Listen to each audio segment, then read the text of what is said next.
In today's video, I'm going to teach you.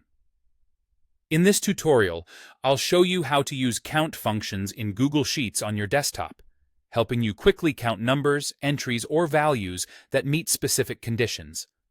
Go ahead and open your Google Sheet in your desktop browser.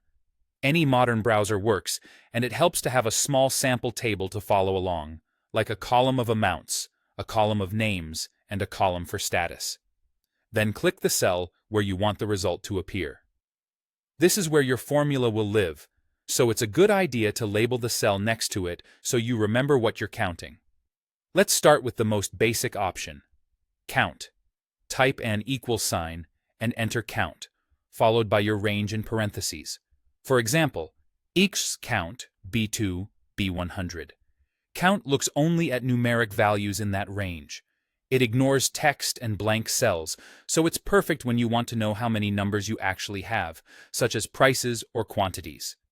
Dates are considered numbers in Sheets, so count will include them as well. If you want to count everything that isn't blank, use COUNTA. Type COUNTA A2 A100. This will count all non-empty cells, whether they contain text, numbers, checkboxes, or even error messages.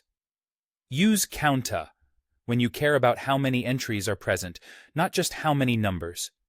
Next is COUNTIF, which counts cells that meet a single condition. The format is IX COUNTIF range criteria. If you want to count how many items are marked as completed, you might use IXA COUNTIF C2 C100 completed. For numeric comparisons, wrap the operator and number in quotes, like echo COUNTIF B2 B100 50.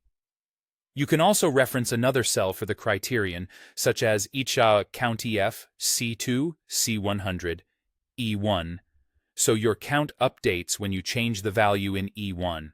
For partial text matches, wildcards are handy.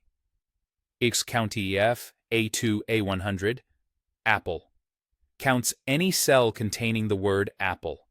When you need multiple conditions at once, switch to COUNTIFS. The pattern is pairs of range and criteria, like equal COUNTIF C2 C100, completed, B2 B100, 50. This counts rows where both the status is completed and the amount is greater than 50.